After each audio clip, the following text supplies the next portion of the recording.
Hello everyone. So in the last class we discussed about the growth and decay of current in an LR circuit. Now what we'll do today, in the same way, today we'll derive the expression for the growth and decay of current in an RC circuit. ठीक है, कैसे करेंगे? इसमें भी हम इसी तरीके से प्रोसीड करेंगे जैसे हमने LR सर्किट में प्रोसीड किया था. डिफरेंस क्या आएगा? डिफरेंस इतना आएगा कि LR सर्किट में हमारे पास इंडक्टर और रेजिस्टर था और RC सर्किट में हमारे पास कैपेसिटर और रेजिस्टर है. तो इंडक्टर और कैपेसिटर की प्रॉपर्टी डिफरेंट होती है, इस वजह से इस डेरिवेशन में थोड़ा सा डिफरेंस आएगा. क्या डिफरेंस आएगा? इंडक्टर में क्या होता है, जब हमने सर्किट को क्लोज किया, करंट फ्लो कर रहा है, तो उस वजह से इंड्यूस्ड ईएमएफ जो है वो प्रोड्यूस होती है across the inductor, E is equal to minus L D I upon D T. Capacitor के केस में क्या होता है, इसकी प्रॉपर्टी क्या होती है? इसकी प्रॉपर्टी ये होती है, जब किसी सर्किट में जहां कैपेसिटर कनेक्टेड है वहां पे करंट फ्लो होता है, देन कैपेसिटर गेट्स चार्ज्ड. ठीक है, इस प्रॉपर्टी का हम यहाँ पर यूज करेंगे. तो यहाँ growth and decay of current की एक्सप्रेशन को निकालने के लिए, ग्रोथ ऑफ करंट की एक्सप्रेशन को निकालने के लिए we will study the charging of capacitor, and decay of current की एक्सप्रेशन निकालने के लिए we will study discharging of capacitor. ठीक है, तो अब हम इस सर्किट को समझते हैं और डेरिवेशन को शुरू करते हैं. Now this circuit is what? This circuit is consisting of a capacitor C and a resistor R in series, which is joined to the cell of EMF E with the help of a key. ठीक है, उसी तरीके से जैसे हमने LR circuit में बोला था, जैसे ही हम इस की को प्रेस करेंगे, then what happens? सबसे पहले हम स्टडी करेंगे the case of charging of capacitor, that means the growth of current in RC circuit. So what happens when the key is pressed? A current flows in the circuit. Let's say the current is I at any time t. जैसे ही हमने की को press किया, current flow किया. Current flow होने की वजह से जो कैपेसिटर है, it will charge. This is the very basic property of capacitor, that it stores the charge. तो जैसे ही करंट फ्लो करेगा, capacitor will start getting charged, और इस वजह से उसके अक्रॉस जो ईएमएफ नहीं कहेंगे हम यहाँ, क्योंकि इंडक्टर नहीं है, कैपेसिटर है, तो यहाँ पर we will use the word potential difference.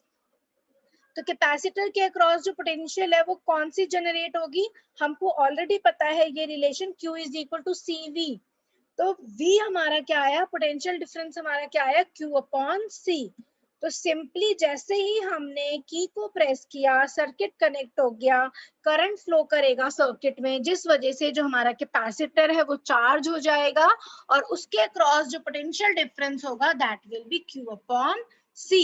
What is Q? Q is the charge at that instant. जिस टाइम पर हम मेजर कर रहे हैं चार्ज को, Q is that charge and C is the capacitance of the capacitor. Resistance के across potential difference क्या होगा? वही होगा जो LR सर्किट में था, using Ohm's law, V is equal to IR. तो रेजिस्टेंस के अक्रॉस जो पोटेंशियल है वो है IR, और जो EMF है सेल की वो है E. तो यहाँ पर भी we will use the same expression. जो टोटल EMF है E, that will be equal to the sum of potential difference across the capacitor and the potential difference across the resistor. E is equal to EC plus ER. वहां पे हमने लिया था E is equal to EL plus ER. ठीक है, now substitute the values. EC हमारा क्या है? This is nothing but Q upon C. ER हमारा क्या है? This is equal to R into I. ठीक है, और C कैपेसिटर जो है, कैपेसिटेंस की यूनिट सबको पता है, दिस इज इन फेराड्स, और रेजिस्टेंस जो है उसको मेजर करते हैं इन द यूनिट्स ऑफ ओम. तो यहाँ पर हमारे पास ये इक्वेशन आ गई, E is equal to Q upon C plus RI.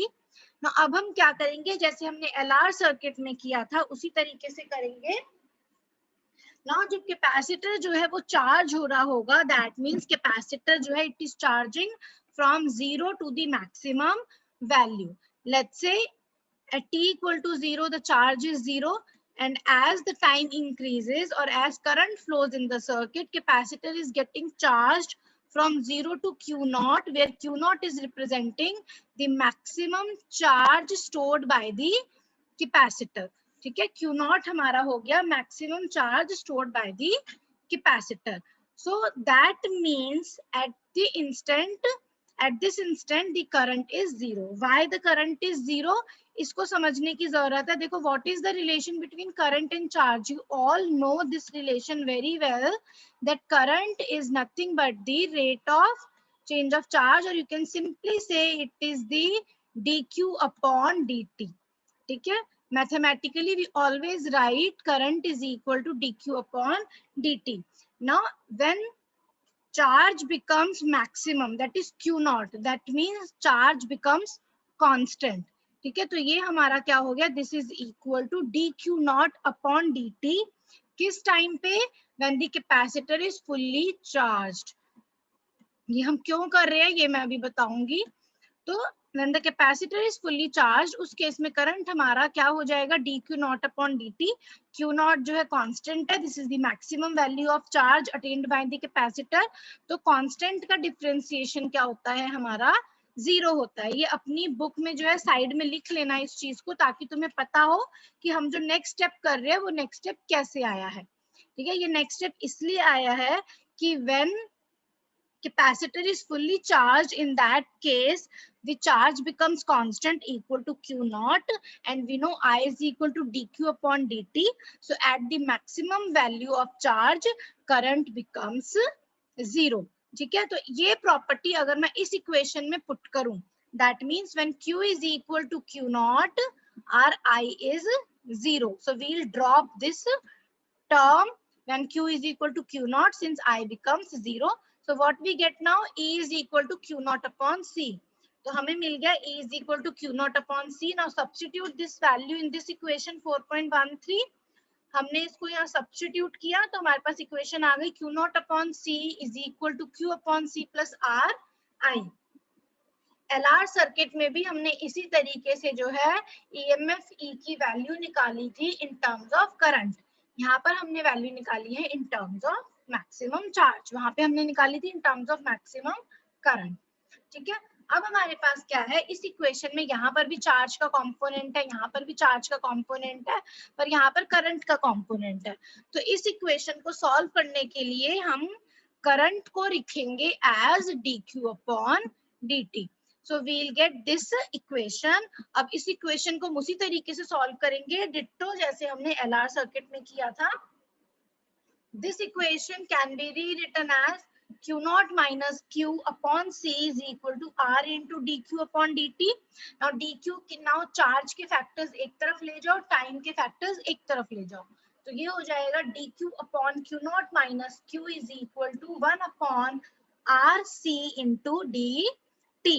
Now दोनों साइड्स माइनस साइन से मल्टीप्लाई करो जैसे हमने LR सर्किट में किया था, and then integrate this equation to get the value of charge. इसकी इंटीग्रेशन क्या होगी, ऑलरेडी मैंने लास्ट क्लास में एक्सप्लेन किया था, -1 upon I not minus I D I की इंटीग्रेशन क्या होगी, सेम यहाँ पर है -1 upon Q not minus Q D Q. इसकी इंटीग्रेशन होती है 1 अपॉन एक्स की इंटीग्रेशन सबको पता है log x होती है, तो इसकी इंटीग्रेशन क्या होगी, log to the base e, that means the natural log ln, log to the base e into log to the base e of q naught minus q, and this is equal to, इसका integration मैं already समझा चुकी हूँ LR circuit में, तो किसी को अगर डाउट है तो इसको दोबारा उस लेक्चर पे जाके इस चीज को समझ सकता है. नेक्स्ट dt का डिफरेंस इंटीग्रेशन क्या होगा t, तो it becomes minus t upon cr plus k, where k is any constant of integration. अब इस इंटीग्रेशन कांस्टेंट की वैल्यू हमें निकालनी है, कैसे निकालेंगे, जैसे हमने LR सर्किट में लिखा था at t equal to 0. Now जब टाइम 0 है, that means at the start of the charging of capacitor, तो एट t इक्वल टू 0 जब हमने की को प्रेस किया, उस केस में जो चार्ज है कैपेसिटर में दैट इज 0. ठीक है, इनिशियल पॉइंट है. तो substitute this thing in this equation, तो substitute t equal to 0 and q is equal to 0. So we get k is equal to log to the base e of q naught. Now substitute this value in this equation 4.14. So we'll get final equation as log to the base e of q naught minus q is equal to minus t upon cr plus log to the base e of q naught. अब इस log to the base e of q naught को left hand side पे ले जाओ तो ये हो जाएगा log to the base e of q naught minus q minus log to the base e of q naught. और log a minus log b क्या होता है? log a upon b. Ditto जैसे हमने LR सर्किट में किया था. तो ये हो गया log to the base e of q naught minus q upon q naught and this is equal to minus t upon cr. Now what we'll do, we'll take the exponential on both sides. Exponential of log of this term will be q naught minus q upon q naught. ये तुम सबको already पता है. This is equal to e raised to power minus t upon cr. तो यहाँ से after solving this equation, we can get the value of charge as, इसको तुम खुद से भी solve करके देखना. This is the final value of the charging of capacitor in an RC circuit. Q is equal to Q naught bracket में 1 minus e raised to power minus t upon CR. e raised to power minus t upon CR. अगर visible नहीं है तो मैं इसको दोबारा लिखती हूँ. ठीक है, and then we have a bracket closed. अब इसमें जो ये क्वांटिटी है CR, this is known as the time constant of RC circuit. जैसे हमने LR सर्किट में टाइम कांस्टेंट को डिफाइन किया था, वहां पे हमने क्या बोला था? L upon R is the time constant. ठीक है, यहाँ पर RC जो है that is the time constant. तो इसको हम कैसे डिफाइन कर सकते हैं? उसी तरीके से अगर CR हमारा T के इक्वल हो गया तो इस इक्वेशन को I can write as Q is equal to Q naught into 1 minus 1 upon E. 1 upon E is 0.368. So it becomes Q is equal to 0.632 into Q naught. So we can define time constant of a CR circuit as the time taken by the capacitor to get charged to 0.632 times the maximum value of charge. Maximum value Q naught है और जब CR हमारा T के equal होता है तो charge becomes the 0.632 times the maximum value of charge. This is how we can define the time constant of RC circuit. इसके बाद हमारा नेक्स्ट स्टेप क्या होगा? जैसे LR में था, to plot this equation. ठीक है, तो इस इक्वेशन को हम प्लॉट करेंगे. यहाँ पर इसकी प्लॉटिंग है. Y एक्सिस पे we'll consider charge, X axis पे we'll consider time. So we are plotting charge versus time. कैसे प्लॉट करेंगे? इस इक्वेशन में देखो, at the initial point that means when t equal to 0, e raised to power 0 क्या होता है? 1. तो at t equal to 0 q becomes 0. इसका मतलब जो हमारा ग्राफ है, जो हमारा कर्व है, that will start from the origin. Since at t equal to 0 our charge is 0. Next हम क्या देखेंगे? This equation 4.15 clearly shows that charge जो है it is increasing exponentially. ठीक है, हमारा जो equation है उसमें exponential increase आ रहा है with respect to time. So what happens when t tends to infinity? जैसे ही t infinity की तरफ जाएगा, e raised to power minus infinity 0 होता है, तो charge becomes Q naught. That means Q tends to Q naught when t tends to infinity. Q naught is the maximum value of charge stored by the capacitor. तो वही हमने यहाँ plot किया. At t equal to 0, charge is 0. As time increases, charge is increasing exponentially, and when t tends to infinity, Q is tending to Q naught. ठीक है, तो इस तरीके से we can plot the charging of capacitor. Now what we have to find basically is charging of capacitor की help से we have to find the growth of current. वो हम अभी बाद में करेंगे. पहले हम discharging of capacitor को स्टडी कर लेते हैं, फिर हम दोनों का करंट की एक्सप्रेशन ग्रोथ और डीके की साइमल्टेनियसली निकालेंगे. Now next we'll study the discharging of capacitor. Discharging of capacitor का मतलब क्या है? अब जो की है उसको हमने रिलीज कर दिया. की को जैसे ही हम रिलीज करेंगे, करंट जो है वो डिक्रीज होगा and capacitor will start getting discharge. ठीक है, तो let's say potential difference across the resistance Ri है और across the capacitor Q upon C है।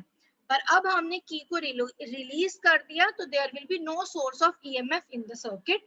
तो हमारी इक्वेशन क्या हो जाएगी, अब E हमारा 0 हो गया तो हमारी इक्वेशन हो जाएगी EC plus ER is equal to 0।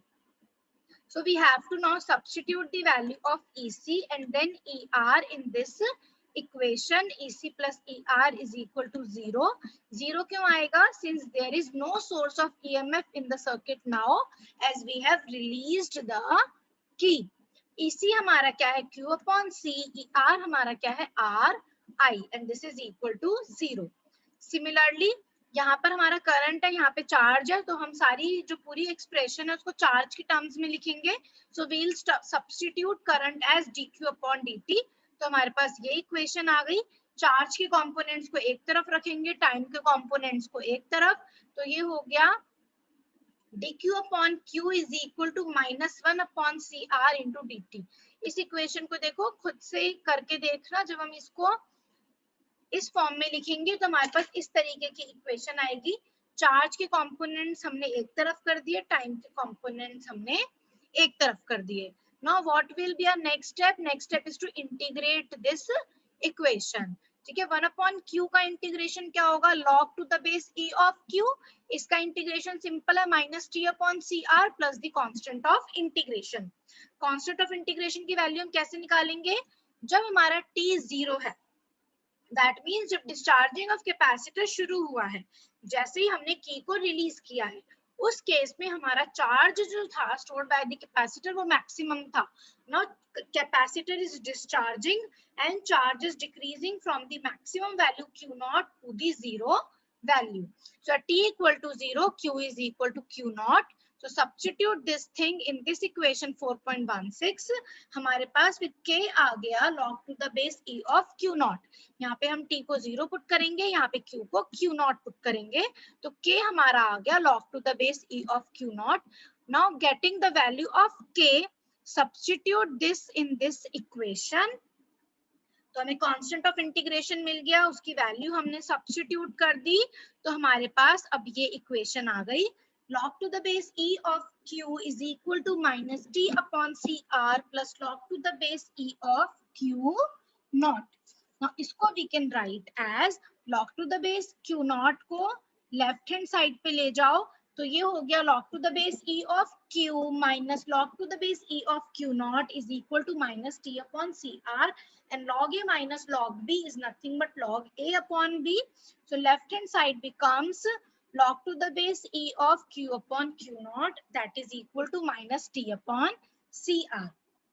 अगर LR सर्किट का डेरिवेशन क्लियर है तो RC सर्किट का डेरिवेशन बहुत सिंपल है। बस इतना फर्क है, वहां पे हमने सारी इक्वेशन करंट के टर्म्स में लिखी थी, यहाँ पे हम कंप्लीट इक्वेशन चार्ज के टर्म्स में लिख रहे हैं।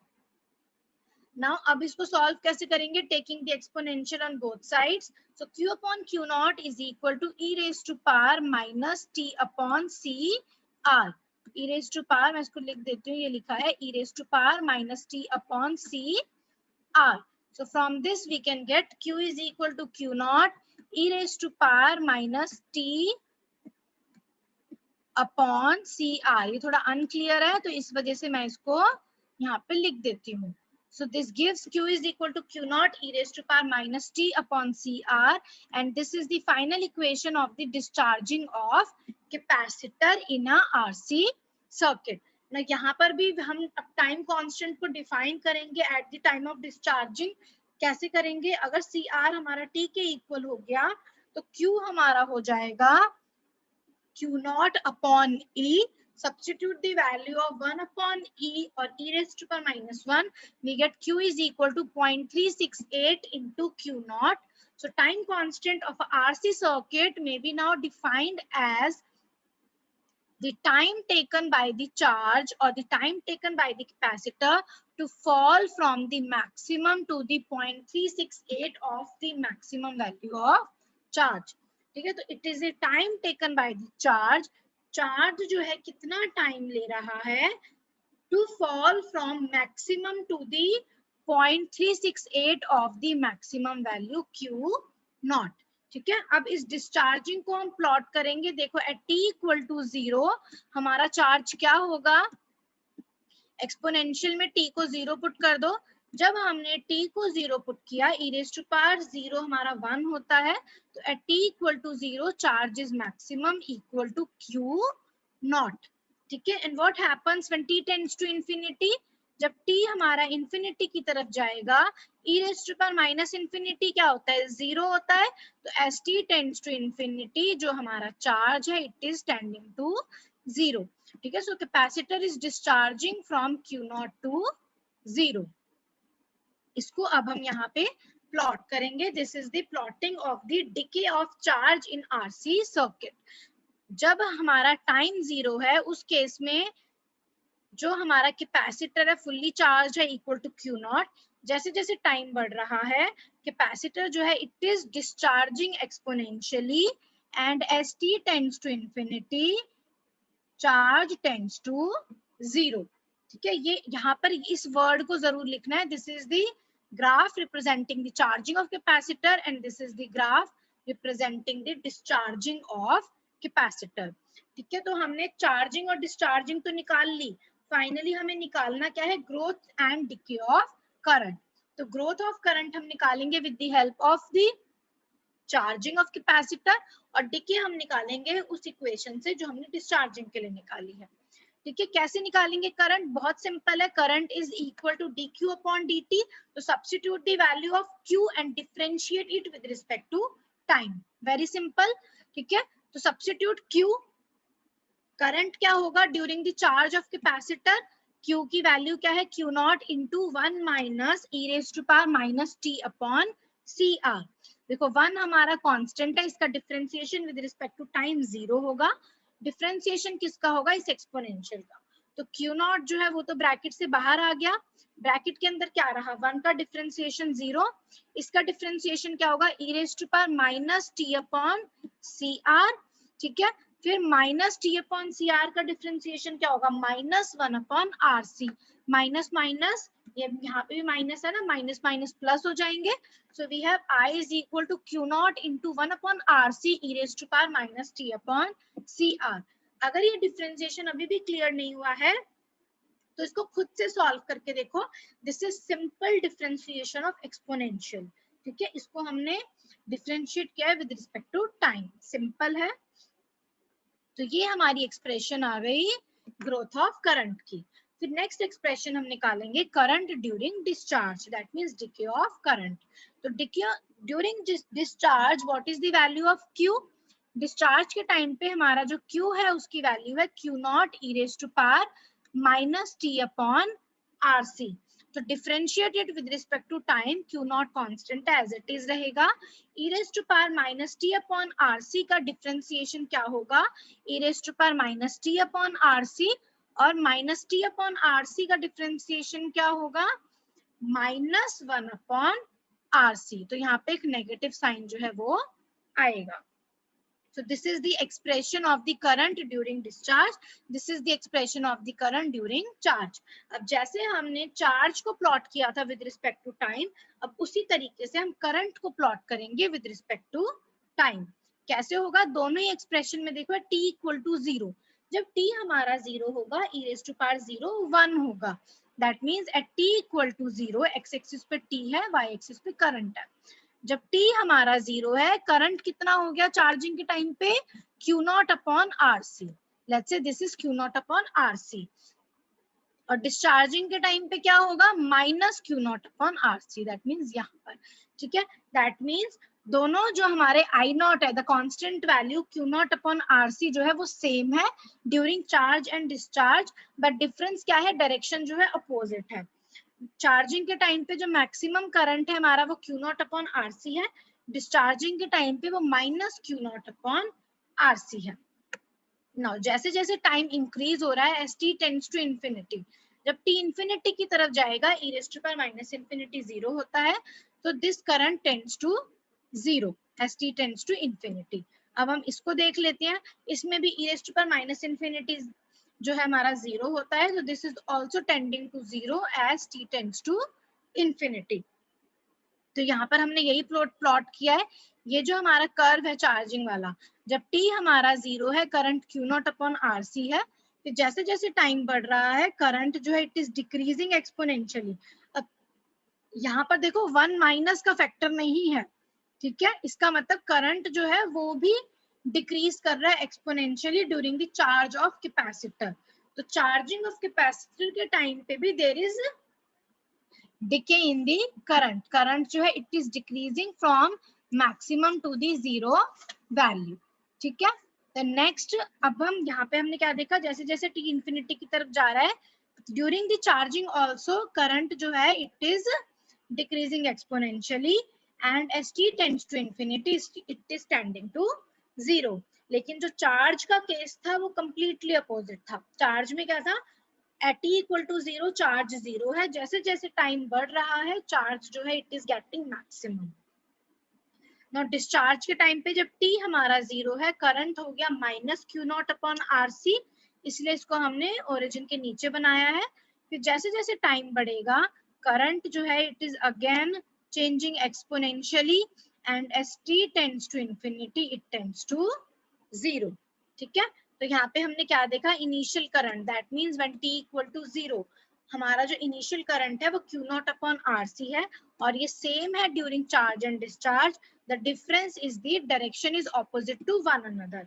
चार्जिंग में this is Q0 upon RC, discharging में this is minus Q0 upon RC, and this current is falling exponentially with time, and the current during charge and discharge at any time is shown in this figure, ठीक है। तो यहाँ पे हमारा finish होता है the charging and discharging of capacitor in a RC circuit. हमने क्या देखा इसमें, इसको ध्यान से सुनो, I am summarizing the things. सबसे पहले हमने देखा जब हम कैपेसिटर को चार्ज करेंगे, इसमें हमने प्रॉपर्टी यूज करी कि जैसे ही सर्किट क्लोज होगा करंट फ्लो करेगा, this will charge the capacitor. तो चार्जिंग के टाइम पे capacitor is charging from 0 to the maximum value Q0। फिर हमने वहां पे इक्वेशन निकाली चार्जिंग ऑफ कैपेसिटर की और उसको प्लॉट किया, और हमने देखा चार्ज जो है it is increasing exponentially from 0 to Q0। फिर हमने डिस्चार्जिंग ऑफ कैपेसिटर की इक्वेशन निकाली, और वहां पे हमने देखा चार्ज जो है it is decreasing exponentially from Q0 to 0 as t tends to infinity, ठीक है। फिर हमने करंट की एक्सप्रेशन निकाली with the help of the expressions we have obtained during the charge and discharge of the capacitor. और during the charge of the capacitor हमने current की value निकाली, और वो हमने देखा जब t हमारा 0 है करंट जो है उसकी वैल्यू जो है Q0 अपॉन RC है, देन करंट जो है it is decreasing exponentially and as t tends to infinity it tends to 0। Similarly फिर हमने डिस्चार्ज ऑफ द कैपेसिटर की इक्वेशन से करंट की एक्सप्रेशन निकाली। फिर हमने देखा ड्यूरिंग डिस्चार्ज जब टाइम हमारा 0 है करंट की value minus Q0 upon RC है, और then current is again changing exponentially and as t tends to infinity it tends to 0, ठीक है।